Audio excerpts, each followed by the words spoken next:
Hello, everybody.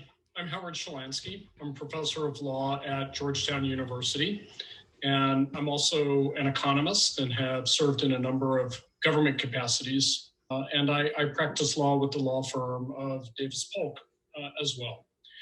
I'm here to talk to you today about new institutional economics, sometimes called the economics of organization or transaction costs economics. And this is a branch of economics that focuses not on the economic equilibrium that leads to particular levels of price or output, but rather how economic transactions are governed and what the means of governing a transaction will be that under particular circumstances might be the most efficient or least costly for the firms doing business with each other, that is, say, the entities doing business with each other, or for society as a whole. To walk you through this, I'm going to put up some slides that will hopefully lay out the basics of this framework and give us a new lens through which to think about certain kinds of regulatory problems that commonly arise. Okay. In our 5 prisms of law and economics, this is Prism 3. Institutions and economic organization. So what are institutional economics or economic organization and transaction cost economics? It helps to start by contrasting institutional economics with the neoclassical view. Not an alternative framework, but a complementary one.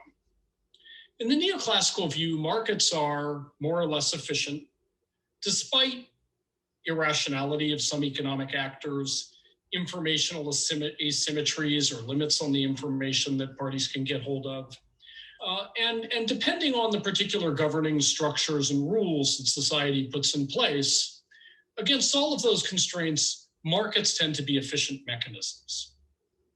Markets do, however, depart from their ideal, their theoretical ideal, because of certain behavioral realities. Those realities include bounded rationality. We humans are intendedly rational in most of our enterprises, but we're only limitedly so. We only have so much information, so much time, so much cognitive capacity. And sometimes the information that we need to make decisions is either not available or asymmetrically available. And we're trading with people who have superior information to ours. We have to make judgments in the face of that uncertainty.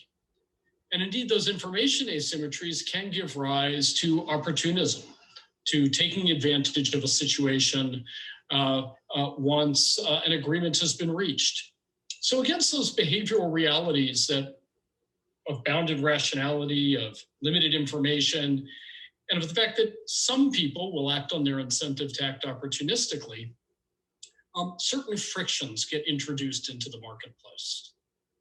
A variety of scholars over the last, almost 100 years have looked very closely at ways in which the neoclassical economic framework, as it itself has evolved to become increasingly rich and sophisticated over the last century, is still in itself not sufficient methodologically to address how people and institutions behave in practice, and misses certain attributes or certain factors that affect economic structure and behavior in our economy. Ronald Coase was one of the earliest and most important theorists to recognize the importance of transaction costs. Coase's famous theorem posits that when transaction costs are zero, the initial allocation of property rights does not matter because parties will bargain to the efficient outcome. That's a very keen insight because what Coase is telling us is that if the economy were truly frictionless, people had unlimited information and time, and transacting was literally costless, it wouldn't matter to the efficient organization of the economy where property rights were initially allocated. To be sure, that initial allocation would affect wealth distribution or will affect the allocation of economic surplus. But ultimately, it does not affect the ability of property to flow to its most highly valued uses, because parties will bargain to the efficient outcome. But as Coase himself recognized, the true importance of his theorem was really the inverse, that because transaction costs are not zero, institutions, transaction costs, externalities, definitions, and enforcement of property rights really do matter. So Coase was not telling us that we don't need to worry about laws and institutions and property rights. He was telling us quite the opposite. We only don't need to worry about them where transaction costs are zero. But transaction costs are not zero. So institutions and all of these other kinds of environmental governance structures will matter critically to how resources flow in society. So what are transaction costs? Well, Coase, who received a Nobel Prize for an important body of his work, defined transaction costs as the costs associated with acquiring an input other than the price paid to the input supplier.